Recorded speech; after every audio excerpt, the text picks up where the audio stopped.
Das sind hier nur Zahlen, nichts als Zahlen. Kannst du damit was anfangen?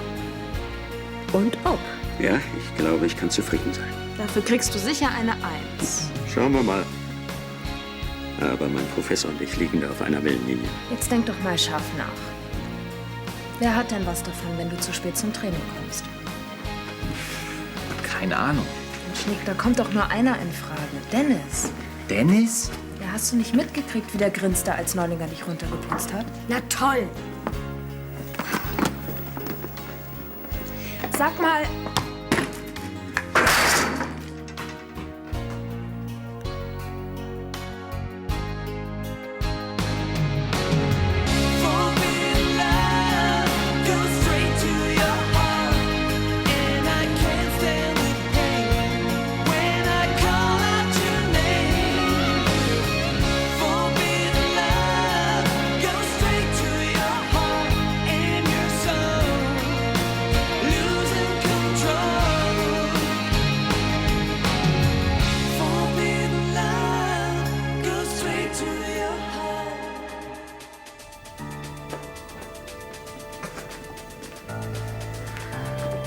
zu 0 für dich.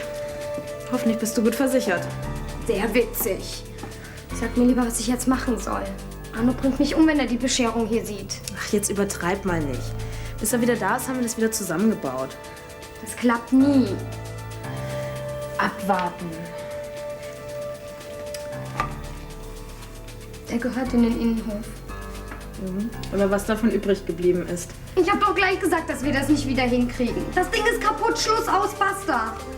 Ach, es tut mir leid. Dann wird das Modell auch nicht wieder ganz. Hätte ich doch bloß die Finger von diesem scheiß Ball gelassen. Ach, Mensch, das bringt uns jetzt auch nicht weiter. Hör auf zu heulen.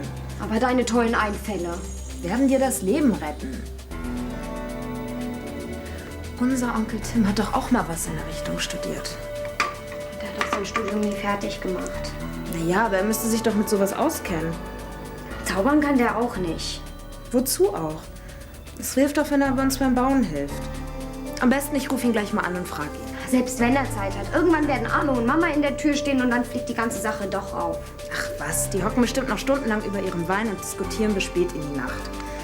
Und Fragen kostet schließlich nichts.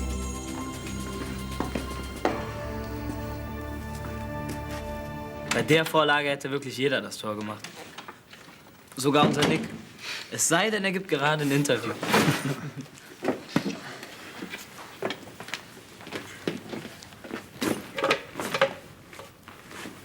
Ist irgendwas?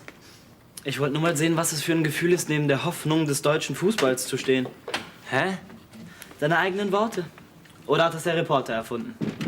Ich habe keine Ahnung, wovon du redest. Davon.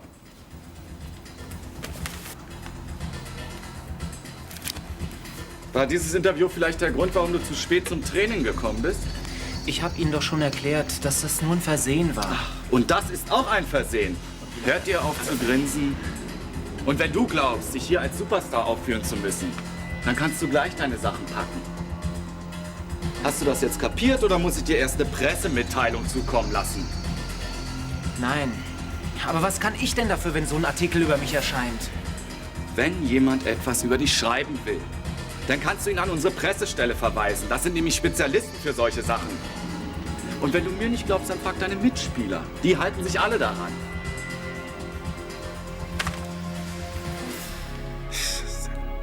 Hoffnungsträger des deutschen Fußballs. Eine Nummer größer ging's wohl nicht, hm? Spar dir deine Worte. Noch so ein Ding und du sitzt im Pokalspiel noch nicht mal mehr auf der Ersatzbank. Alle Einnahmen aus dem Wohltätigkeitsball fließen dem International Wildlife Fund zu. Nein, Herr von Anstetten kann dieses Jahr leider nicht die Schirmherrschaft übernehmen. Herr von Anstetten hat nämlich Wichtigeres zu tun. Ja, ich werde das übernehmen. Ach, Sie kommen, das freut mich sehr. Ja, dann sehen wir uns auf dem Ball. Auf Wiederhören. Kannst du mir mal erklären, was das gerade sollte mit der Bemerkung? Na was wohl? Nicht nur, dass Christoph abhaut und du auf sein Schloss aufpassen darfst. Nein, jetzt halst du dir auch noch seine gesellschaftlichen Verpflichtungen auf. Also erstens hat mir Christoph gar nichts aufgehalst. Ach. ich habe die Organisation freiwillig übernommen. Weil Christoph das sonst immer gemacht hat. Und zweitens, weil es für eine gute Sache ist. Also nichts gegen deine Tierliebe, aber glaubst du nicht, dass es im Moment Wichtigeres gibt? Zum Beispiel? Wie du das Material von der Diskette gegen Clarissa einsetzen kannst. Aber das hat doch Zeit. Clarissa läuft uns schon nicht weg. Nein, sie macht sich hier breit und deckt eine Gemeinheit nach der anderen aus. Ach, du übertreibst wieder mal maßlos. Hast du schon vergessen, wer hinter dem angeblichen Telegramm von Christoph steckt? Oder wie sie dich immer vor allen heruntermacht? Kathi, bitte, ich habe hier zu tun. Ja, ja, schon gut. Du musst überlegen, wie du deine Tiere schützen oder die Welt verbessern kannst. Dabei wäre es für die Welt am besten, wenn du Clarissa zum Mond schießen würdest. Tim wird das sicher mit ein paar Handgriffen wieder in Ordnung bringen. Arno wird nicht mal merken, dass was auf seine Wohnanlage gefallen ist. Handgriff ist gut. Ach, das klappt bestimmt. Er muss hier einen Augenblick kommen. Siehst du, da ist er schon.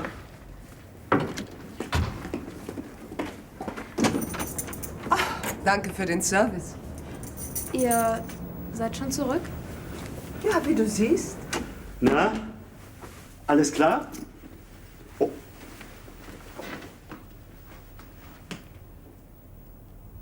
Es steht auf dem Esszimmertisch.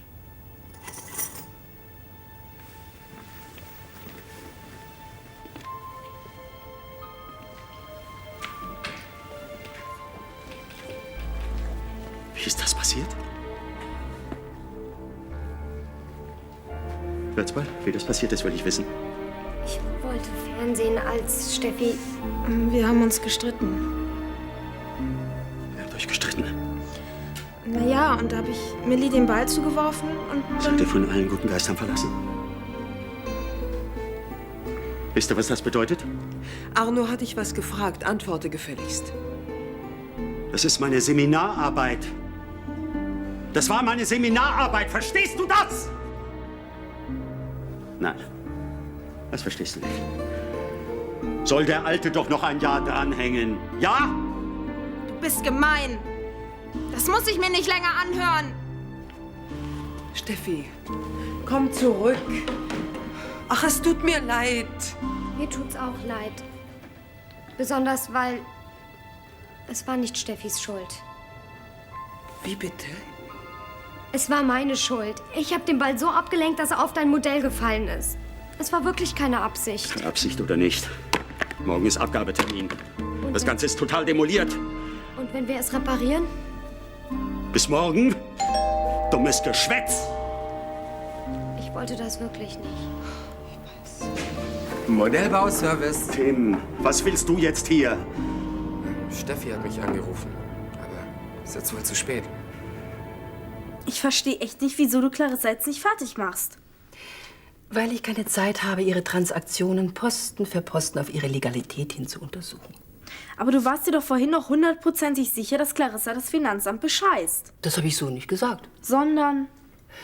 Dass sie Firmen in Holland und Curaçao unterhält, könnte darauf hinweisen, dass sie einiges an der Steuer vorbeilaufen lässt. Ach, das ist doch das Gleiche in Grün. Nein, das ist es nicht. Und was ist es dann? Es gibt viele Geschäftsleute, die Niederlassungen im Ausland haben. Ja, Geschäftsleute, die Dreck am Stecken haben. Nein, Geschäftsleute, die Gesetzeslücken ausnützen. Aber das kann doch nicht korrekt sein. Ich weiß aber auch nicht, ob es strafbar ist. Und wieso lässt du das nicht die Steuerfahndung herausfinden? Ich würde ja gerne eins auswischen, das kannst du mir glauben, aber da brauche ich erst mal handfeste Beweise. Also wenn du Schiss hast, Clarissa anzuzeigen, weil sie sich rächen könnte, mache ich das eben. Untersteh dich. Und wenn wir die Diskette dem Finanzamt anonym zuspielen? Wo kann sie sich an 5 Fingern abzählen, wer dahinter steckt? Also hast du doch Angst. Nein, aber wenn ich ihr ans auswische, dann richtig. Dann will ich auch, dass sie für ein paar Jahre ins Gefängnis wandert. Und dann soll sie ruhig auch wissen, wer dahinter steckt. Aber damit können wir im Moment überhaupt gar nichts erreichen. Schöne Bescherung. Das kannst du laut sagen. Und es gibt wirklich keine Chance mehr, dass dein Trainer sich noch mal anders überlegt? Vergiss es, das Spiel ist übermorgen. Vielleicht solltest du einfach noch mal mit ihm reden. Da könnte ich genauso gut gegen eine Wand sprechen. Außerdem, je mehr ich sage, desto tiefer reite ich mich in die Scheiße rein. Und ich habe echt keinen Bock, auch noch den Rest der Saison auf der Bank zu sitzen. Mein großer Bruder zieht also den Schwanz ein. Was soll ich in deiner Meinung nach machen? Mich selbst aufstellen? Nee, aber ich würde zu Neulinger hingehen und ihm alles erklären, so wie es in Wirklichkeit gelaufen ist. Das habe ich ja versucht. Aber Neulinger glaubt mir weder die Geschichte mit dem Anruf, geschweige denn verzeiht er mir den Zeitungsartikel. Aber... Kein Aber. Kapier endlich, dass Dennis auf meiner Position spielen wird. Und jetzt lass mich in Ruhe, du nervst nämlich. Sag mal, gibst du mir mal den Kleber? Ja. Danke. Hältst du mal? Das ist so sinnlos. Abwarten. Und jetzt? Ich weiß, was wir machen. Wir nehmen die Reste und beerdigen sie, ebenso wie mein Studium. Arno, wir haben doch noch die ganze Nacht und den ganzen Vormittag zum Reparieren. Sag mal, siehst du eigentlich nicht, dass es hier nichts mehr zu reparieren gibt? Weil deine Gören sich übers Fernsehprogramm nicht einigen konnten? Hörst du jetzt bitte auf meinen Töchtern rumzuhacken? Du hättest dein Modell auch woanders hinstellen können. Ich habe mich erdreistet, in meinen eigenen vier Wänden zu arbeiten. Wenn man seine Sachen in die Mitte des Weges stellt, dann soll man sich nicht wundern, dass sie kaputt gehen. Du hättest ebenso gut in der Garage arbeiten können. Die Garage, meine Liebe, steht voll bis unter die Decke. Außerdem überschätzt du meine hellseherischen Fähigkeiten. Ich habe nicht geahnt, dass deine Töchter auf die glorreiche Idee kommen würden, ausgerechnet im Flur Fußball spielen zu müssen. Ach, Arno, du gibst das uns auch nicht so schnell auf. Was soll ich deiner Meinung nach tun? Naja, das Ding hier ist nicht mehr zu retten. Aber dann lass uns einfach ein neues bauen. Morgen ist Abgabetermin. Das ist nie und nimmer zu schaffen. Woher willst du das wissen? Du hast es nicht mal versucht. Weil ich weiß, wie lange ich an dem alten Modell rumgesessen habe. Ja, wir sind doch jetzt zu zweit. Außerdem wissen wir genau, wie es hinterher aussehen soll. So schön. Versuchen wir es. Ja. Das ist der Arno, den ich kenne. Am besten gehen wir gleich zu mir, da können wir in Ruhe arbeiten. Hm?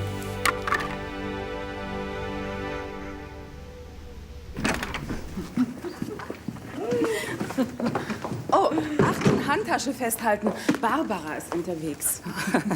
An deiner Stelle würde ich das bisschen Verstand, das du hast, zusammenhalten. Ja, sag mal, Barbara, eins würde mich ja brennend interessieren. Du beklaust deine Mitbewohner, kümmerst dich aber rührend um notleidende Tiere. Wie passt denn das zusammen? Ich habe niemand bestohlen. Und anstatt dich über meine Wohltätigkeitsgala lustig zu machen, könntest du dich ein bisschen mehr in Großzügigkeit üben.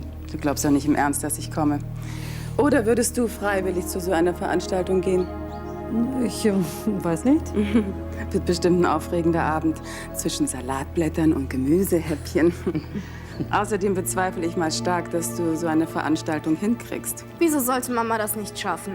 Na, das ist schon was anderes. Das ist eine große Gala und nicht eine der kleinen Modeschauen, die sie sonst so in ihrer Firma organisiert. Du bist doch bloß neidisch, weil Mama es schafft, Geld zu verdienen, ohne jemanden bescheißen zu müssen. Was meint denn deine verzogene Tochter damit? Ach, nichts. Komm, lass uns gehen.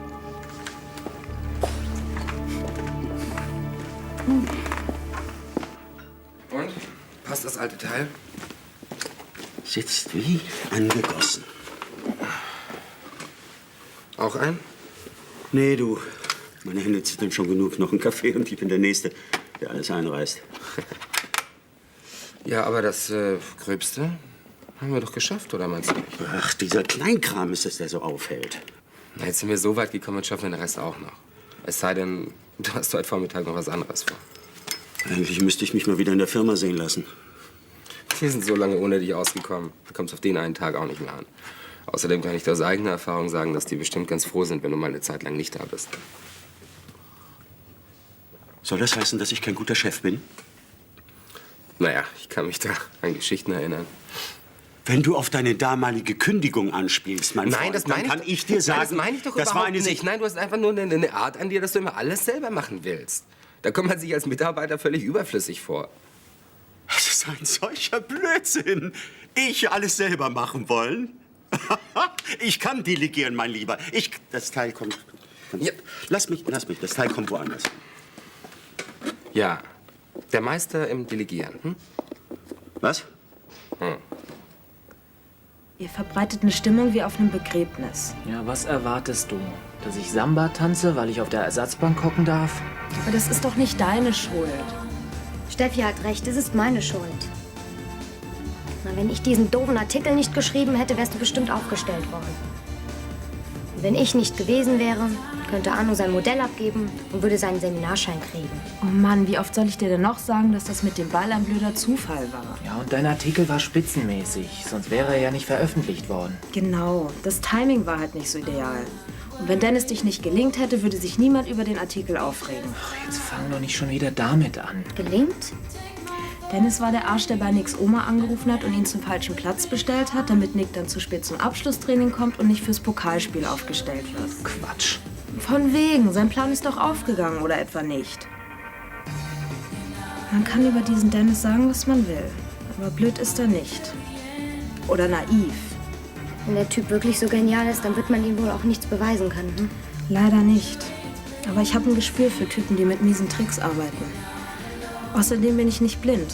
Wenn er Nick schon vom Weiten sieht, dann grinst er sich einen ab. Und das bestimmt nicht, weil er so ein sonniges Gemüt hat. Stimmt's? Ja, und wenn schon. Ohne Beweise kann ich eh nichts gegen ihn machen. Und wenn du mal mit deinem Trainer redest? Ach, jetzt hört mir mal zu. Wenn ich eure klugen Ratschläge befolge, dann wird es heißen, dass ich ein Kameradenschwein bin und Dennis nur verdächtige, weil ich neidisch auf ihn bin. Und wenn man die ganze Sache geschickt einfädelt? Oh, vergiss es, Dennis war's nicht. Der ist nicht immer fair, okay. Aber sowas macht er nicht. Schon gut, war ja auch bloß eine Idee. Wo willst du hin? Nach Hause meine Tasche holen. Für die anderen ist heute noch ein leichtes Lauftraining angesetzt, während ich mich wahrscheinlich auf der Bank warm sitzen darf. Tschüss.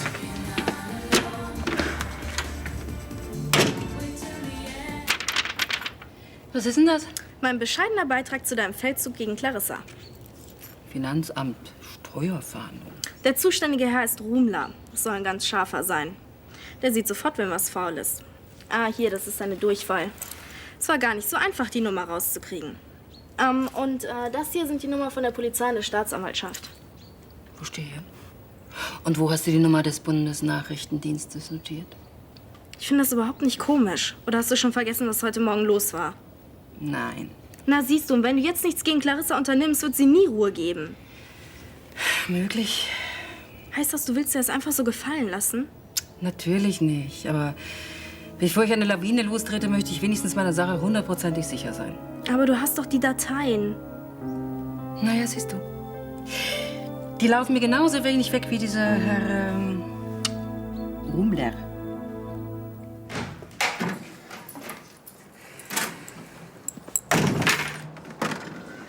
Musst du nicht zum Training? Gleich. Ich muss noch meine Tasche holen.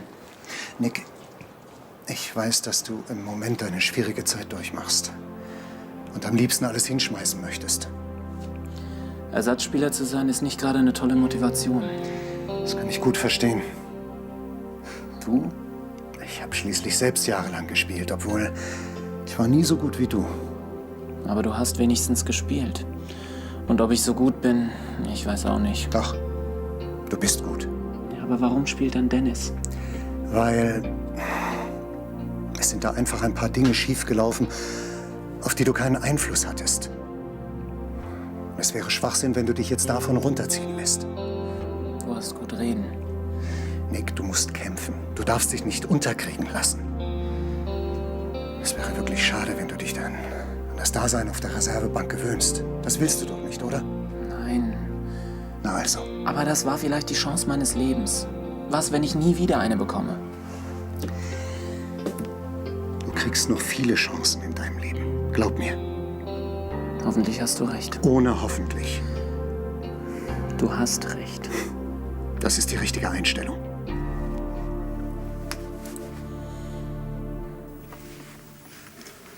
Mann, oh Mann, oh Mann. Und? Noch 2 Stunden. Wenn wir da nicht fertig sind, ist das Seminar für mich gelaufen. Ach, 2 Stunden, das schaffen wir locker. Außerdem, glaube ich, könntest du eine ganze Menge Zeit sparen, wenn du das Ding hier einfach wegnimmst. Dann musst du es nicht normal machen und also ich finde, es sieht sowieso viel besser aus so. Finde ich aber nicht. War ja nur ein Vorschlag. Der, wenn ich ihn befolgte, das ganze Dach zum Einsturz bringen würde. Das ist nämlich ein tragendes Teil, mein Lieber. Vom ästhetischen Gesichtspunkt ganz abgesehen. Die alten Griechen haben das genauso gesehen. Mhm. Die Akropolis ist der Begriff. 2 Stunden. Der alte Zwei Perikles Stunden? hat genau gewusst. Arno, 2 Stunden hast du gesagt? Mhm. Irgendwie würde es mich ja doch reizen, auf Barbaras Gala zu gehen. Und du hast doch vorhin gesagt, dass es dich nicht interessiert. Ja, schon. Aber? Ich wäre zu gerne dabei, wenn Barbara sich bis auf die Knochen blamiert. Und wenn die Veranstaltung wieder erwarten ein Erfolg wird? Ach was. Barbara ist doch nicht mal imstande, einen bunten Abend für den Kleintierzüchterverein zu organisieren. Nein, nein. Diese Wohltätigkeitsgala ist mindestens 3 Nummern zu groß für sie. Tja, es hat eben nicht jeder dein Format. Mhm, du sagst es. Oder kennst du außer mir noch jemanden, der zu so einer Veranstaltung einen echten Pelz tragen würde? Du fühlst doch nicht wirklich. Abwarten. Aber du hast doch gar keine Einladung. Brauche ich auch nicht. Schließlich findet die Veranstaltung in meinen eigenen 4 Wänden statt.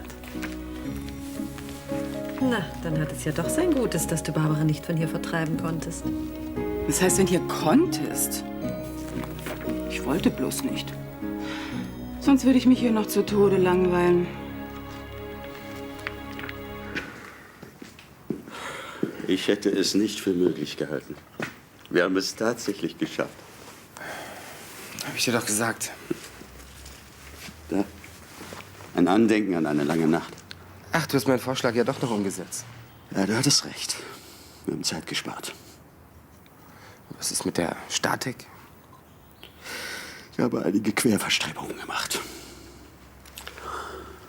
Oh, es tut mir leid. Ich muss ins Bett. Tu das. Ich danke dir für deine Hilfe. Wenn du nicht gewesen wärst, würde ich wahrscheinlich jetzt noch zu Hause rumsitzen und jammern. Schon okay.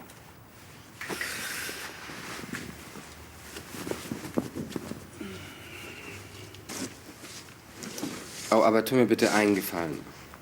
Kannst du bitte im Treppenhaus vorsichtig sein?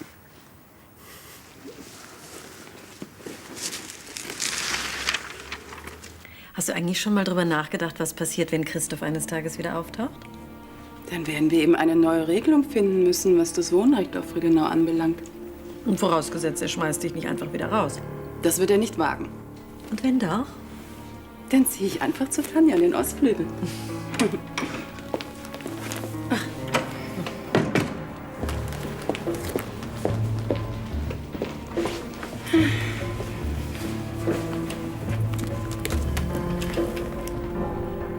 Wie du siehst, habe ich zu tun. Ich wäre euch sehr verbunden, wenn ihr euren Saft woanders trinken könntet. Kommt ja gar nicht in Frage. Wenn du arbeiten willst, kannst du das ebenso gut in einem anderen Zimmer tun. Das wäre ja noch schöner. Schließlich sind es Christophs Angelegenheiten, die ich hier erledige. Na und was kann ich denn dafür, wenn er dich von seiner Geliebten zu seiner Sekretärin degradiert hat? Ich warne dich. Treib's nicht zu weit, sonst... Sonst was? Genau die Antwort habe ich erwartet. Ach übrigens, deine Tochter wird doch bald 18. Vielleicht interessiert er sich ja dann für sie. Naja, weil er auf so junge Dinger steht. Jetzt reicht's aber. Wenn du nicht sofort Friedenau verlässt, dann rufe ich die Polizei. Und dann? Dann werde ich dafür sorgen, dass du ins Gefängnis kommst. Das ist doch lächerlich. Wegen so einer harmlosen Bemerkung. Nein, deswegen sicher nicht. Aber das würde reichen, um dich für die nächsten paar Jahre ins Gefängnis zu bringen.